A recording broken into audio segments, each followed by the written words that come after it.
ನಮಸ್ತೆ friends, good food land ಚಾನಲ್ಗೆ ನಿಮಗೆಲ್ರಿಗೂ ಆತ್ಮೀಯ ಸ್ವಾಗತ. ಇವತ್ತೊಂದು ಪಕ್ಕನೆ ಮಾಡಬಹುದಾದಂತಹ ಒಂದು 10 ನಿಮಿಷದಲ್ಲಿ ಮಾಡಬಹುದಾದಂತಹ ಪನ್ನೀರ್ನ ರೆಸಿಪಿ, ಪನ್ನೀರ್ ಟಿಕ್ಕಾ ಅಂತಲೇ ಹೇಳಬಹುದು. ಒಂದು ದೊಡ್ಡ ಈರುಳ್ಳಿ ಮತ್ತೊಂದು ಕ್ಯಾಪ್ಸಿಕಮ್ ಮಧ್ಯಮ ಗಾತ್ರದ್ದು, ಇದನ್ನು ನೋಡಿ ಈ ರೀತಿ ಒಂದು 6 ಭಾಗ ಮಾಡಿ ನಂತರ ಈ ರೀತಿ ತೆಳುವಾಗಿ ಕಟ್ ಮಾಡಿ ನಾನು ಇಟ್ಟಿದ್ದೇನೆ. ನೋಡಿ ಈ ರೀತಿ ಕಟ್ ಮಾಡಿದರೆ ಸಾಕು. ತುಂಬ ಸಣ್ಣ ಪೀಸ್ ಆದರೆ ಅದು ಬೇಗ ಬೆಂದು ಹೋದರೆ ತಿನ್ನಲಿಕ್ಕೆ ಸಿಗೋದಿಲ್ಲ. ಕ್ಯಾಪ್ಸಿಕಮ್ಸ್ ಅಷ್ಟೇ ನೋಡಿ, ಈ ರೀತಿ ಪೀಸ್ ಮಾಡಿ ನಾನು ಎಲ್ಲವನ್ನು ರೆಡಿ ಮಾಡಿಡ್ತೇನೆ. ಇದು ಬೇಗ ಆಗ್ತದೆ, ಏನು ತುಂಬ ಹೊತ್ತು ತೆಗೆದುಕೊಳ್ಳೋದಿಲ್ಲ. ಮಸಾಲೆ ಏನು ಜಾಸ್ತಿ ಅರ್ಧೆಲ್ಲ ಹಾಕಲಿಕ್ಕಿಲ್ಲ. ಹಾಗಾಗಿ ಒಂದು 200 ಗ್ರಾಮಿನಷ್ಟು ನಾನಿಲ್ಲಿ ಪನ್ನೀರ್ ತೆಗೆದುಕೊಂಡಿದ್ದೇನೆ. ಪನ್ನೀರನ್ನು ನಿಮಗೆ ಬೇಕಾದ ಹಾಗೆ ಕಟ್ ಮಾಡ್ಬೋದು. ನಾನಿಲ್ಲಿ ಸಣ್ಣದಾಗಿ ಕಟ್ ಮಾಡ್ತಾ ಇದ್ದೇನೆ. ಮಸಾಲೆ ಸ್ವಲ್ಪ ಚೆನ್ನಾಗಿ ಹಿಡಿತದೆ, ಅದಕ್ಕೋಸ್ಕರ ದೊಡ್ಡ ಪೀಸ್ ಆದರೆ ನಡುವೆ ಹಿಡಿಯೋದಿಲ್ಲ ಮಸಾಲೆ. ಈ ರೀತಿ ಕಟ್ ಮಾಡಿ ಎಲ್ಲ ರೆಡಿ ಮಾಡಿಡ್ತೇನೆ. ಮನೆಯಲ್ಲಿರುವ ಸಾಮಗ್ರಿ ಬಳಸಿಯೇ ಮಾಡುವಂತಹದ ರೆಸಿಪಿ ಇದು. ಅಷ್ಟೇ ಅಲ್ಲ, ತುಂಬ ರುಚಿ ಸಹ ಆಗಿರ್ತದೆ, ಎಲ್ಲರೂ ಇಷ್ಟಪಟ್ಟು ತಿಂತಾರೆ. ನಾನು ಫಸ್ಟ್ ಟೈಮ್ ಟ್ರೈ ಮಾಡಿದ್ದು, ಆದರೂ ಒಳ್ಳೆಯದಾಗಿ ಬಂತಿದ್ದು. ನೋಡಿ, ಒಂದು ಅರ್ಧ ಕಪ್ಪಿನಷ್ಟು ದಪ್ಪ ಮೊಸರು, ಇದಕ್ಕೆ ಒಂದು ಅರ್ಧ ಚಮಚದಷ್ಟು ಜೀರಿಗೆ ಪುಡಿ ಮತ್ತು ಒಂದು ಸಣ್ಣ ಚಮಚದಷ್ಟು ಕೊತ್ತಂಬರಿ ಪುಡಿ, ಎಲ್ಲ ಸಣ್ಣ ಚಮಚದಲ್ಲೇ ಹಾಕ್ತಾ ಇದ್ದೇನೆ. ಒಂದು ಅರ್ಧ ಚಮಚದಷ್ಟು ಕರಿಮೆಣಸಿನ ಪುಡಿ ಮತ್ತು 1 ಟೀ ಸ್ಪೂನ್ನಷ್ಟು ಚಾಟ್ ಮಸಾಲ ಮತ್ತು ಒಂದು ಅರ್ಧ ಟೀ ಸ್ಪೂನ್ನಷ್ಟು ಗರಂ ಮಸಾಲೆ ಪುಡಿ. ನೀವಿನ್ನೂ ನನ್ನ ಚಾನಲ್ ಗುಡ್ ಫುಡ್ ಲ್ಯಾಂಡನ್ನು ಸಬ್ಸ್ಕ್ರೈಬ್ ಮಾಡಿಲ್ಲ ಅಂದರೆ ದಯವಿಟ್ಟು ಸಬ್ಸ್ಕ್ರೈಬ್ ಮಾಡಿ, ಹಾಗೂ ನಿಮ್ಗೆ ಇಷ್ಟ ಆದರೆ ಲೈಕ್ ಬಟನನ್ನು ಪ್ರೆಸ್ ಮಾಡಿ ಮತ್ತು ಫ್ಯಾಮಿಲಿ ಫ್ರೆಂಡ್ಸ್ಗೆ ಶೇರ್ ಮಾಡೋದನ್ನು ಖಂಡಿತ ಮರಿಬೇಡಿ.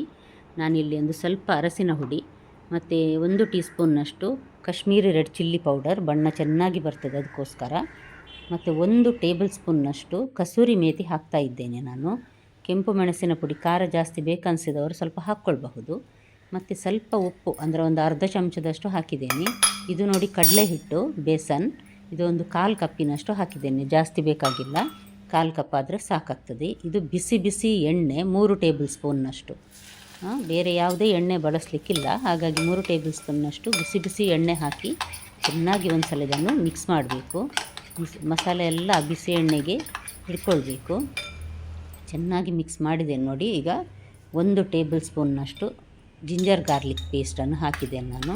ಇದೊಂದು ಸಷ್ಟೇ ಚೆನ್ನಾಗಿ, ಆಗ ಹಾಕಲಿಕ್ಕೆ ಮರ್ತೋಯ್ತು, ಚೆನ್ನಾಗಿ ಮಿಕ್ಸ್ ಮಾಡಬೇಕು. ಈಗ ನಾವು ಕಟ್ ಮಾಡಿಟ್ಟ ಈರುಳ್ಳಿ, ಕ್ಯಾಪ್ಸಿಕಮ್ ಮತ್ತು ಪನ್ನೀರ್ ಇದನ್ನೆಲ್ಲ ಹಾಕಿ ಒಂದು ಸಲ ಮಿಕ್ಸ್ ಮಾಡುವ. ಮಿಕ್ಸ್ ಮಾಡಿ ಏನು ತುಂಬ ಹೊತ್ತು ಇಡಬೇಕಂತ ಏನಿಲ್ಲ, ತಕ್ಷಣ ಮಾಡಬಹುದು. ಆದರೆ ಮಿಕ್ಸ್ ಚೆನ್ನಾಗಿ ಆದರೆ ಒಳ್ಳೆಯದಾಗ್ತದೆ, ಅದಕ್ಕೋಸ್ಕರ. ನೋಡಿ ಎಷ್ಟು ಚೆನ್ನಾಗಿ ಮಿಕ್ಸ್ ಆಗಿದೆ. ಕಲರ್ ಕೂಡ ಕಾಶ್ಮೀರಿ ರೆಡ್ ಚಿಲ್ಲಿ ಪೌಡರ್ ಹಾಕಿದ್ರಿಂದಾಗಿ ಒಳ್ಳೆ ಬಣ್ಣ ಬಂದಿದೆ. ಸ್ವಲ್ಪ ಖಾರ ತಿನ್ನುವವರು ಖಾರದ ಪುಡಿ ಹಾಕ್ಕೊಳ್ಬಹುದು, ಮೆಣಸಿನ ಪುಡಿ. ಮಕ್ಕಳಿಗಾದರೆ ಬೇಡ, ಕೊಡುವ ಹಾಗಿದ್ದರೆ ಸಹ ಇಷ್ಟೇ ಸಾಕಾಗ್ತದೆ ಮಸಾಲೆ.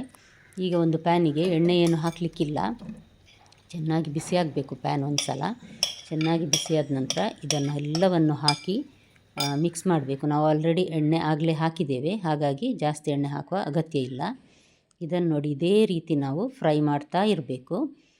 ಸ್ವಲ್ಪ ಮಸಾಲೆದ್ದು ಎಲ್ಲ ಹಸಿವಾಸನೆ ಹೋಗಿ ಇದು ಡ್ರೈ ಆಗಬೇಕು, ಅಲ್ಲಿವರೆಗೆ ನಾವು ಇದನ್ನು ಫ್ರೈ ಮಾಡಬೇಕು. ಒಂದು 5 ನಿಮಿಷ ಫ್ರೈ ಮಾಡಿದ ನಂತರ ನಾನಿಲ್ಲಿ ಒಂದು 2 ಚಮಚದಷ್ಟು ನೀರು ಹಾಕಿದ್ದೇನೆ.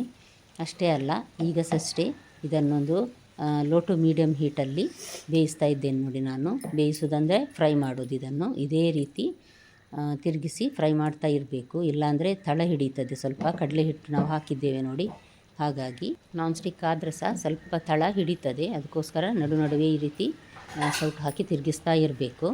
ಚೆನ್ನಾಗಿ ಕುದೀತಾ ಉಂಟು ನೋಡಿ. ಒಂದು 2-3 ನಿಮಿಷ ನಾನೀಗ ಇದನ್ನು ಮುಚ್ಚಳ ಮುಚ್ಚಿ ಬೇಯಿಸಿದೆ. ನಂತರ ನೋಡಿ ಈಗ ನೀರೆಲ್ಲ ಡ್ರೈ ಆಗ್ತಾ ಬರ್ತಾ ಇದೆ. ಕಡಲೆ ಹಿಟ್ಟಿನ ಹಸಿ ವಾಸನೆ ಎಲ್ಲ ಹೋಗಿ ಒಳ್ಳೆ ಟೇಸ್ಟ್ ಕೊಡ್ತದೆ ಇದು ತಿನ್ನಲಿಕ್ಕೆ. ಚಪಾತಿ ಮತ್ತು ಪರೋಟ, ಅನ್ನಕ್ಕೆ, ನೀರು ದೋಸೆ, ಇದಕ್ಕೆಲ್ಲ ಇದು ಹೇಳಿ ಮಾಡಿಸಿದಂಥ ಸೈಡ್ ಡಿಶ್. ಖಂಡಿತ ಒಂದು ಸಲ ನಿಮ್ಮ ಮನೆಯಲ್ಲಿ ಟ್ರೈ ಮಾಡಿ ಫ್ರೆಂಡ್ಸ್. ಇದರ ರುಚಿ ಒಂದು ಸಲ ನೋಡಿದ್ರಂತೂ ನೀವು ಇನ್ನೊಂದು ಸಲ ಖಂಡಿತ ಮಾಡ್ತೀರಿ ನೀವು, ಅಷ್ಟು ಚೆನ್ನಾಗಿರ್ತದೆ ಇದು. ಮತ್ತು ಮಾಡಲಿಕ್ಕೆ ಸಹ ತುಂಬ ಸುಲಭ, ಹೆಚ್ಚು ಟೈಮ್ ಏನು ತೆಗೆದುಕೊಳ್ಳೋದಿಲ್ಲ. ನೋಡಿ, ಎಲ್ಲ ಸಾಮಾನು ರೆಡಿ ಇದ್ದರೆ ತಕ್ಷಣ ಮಾಡ್ಕೊಳ್ಬಹುದು. ನೋಡಿ, ಈಗ ಇದು ಡ್ರೈ ಆಯಿತು. ಇಷ್ಟು ಡ್ರೈ ಆದರೆ ಸಾಕು. ಎಲ್ಲ ಮಸಾಲೆ, ಪನ್ನೀರ್ ಮತ್ತು ತರಕಾರಿಗೆ ಚೆನ್ನಾಗಿ ಇಟ್ಕೊಂಡಿದೆ ನೋಡಿ. ಈಗ ಕೊತ್ತಂಬರಿ ಸೊಪ್ಪು ಉದುರಿಸಿದರೆ ಕೊನೆಗೆ ಸ್ವಲ್ಪ, ಇಲ್ಲಿಗೆ ಪನ್ನೀರ್ ಟಿಕ್ಕಾ ರೆಡಿ ಆಯಿತು. ಕಸೂರಿ ಮೇಥಿಯ ಪರಿಮಳ ಮತ್ತು ಪನ್ನೀರ್ನ ರುಚಿಯೊಂದಿಗೆ ಈ ರೆಸಿಪಿ ತುಂಬ ಚೆನ್ನಾಗಿ ಬರ್ತದೆ. ಖಂಡಿತ ಒಂದು ಸಲ ಟ್ರೈ ಮಾಡಿ ಹೇಗೆ ಬಂತೆಂದು ನನಗೆ ತಿಳಿಸಿ. ನಾಳೆ ಇನ್ನೊಂದು ಹೊಸ ರೆಸಿಪಿಯೊಂದಿಗೆ ನಿಮ್ಮನ್ನು ಮತ್ತೆ ಭೇಟಿಯಾಗ್ತೇನೆ. ನೋಡಿದ ಎಲ್ಲ ವೀಕ್ಷಕರಿಗೆ ಧನ್ಯವಾದ.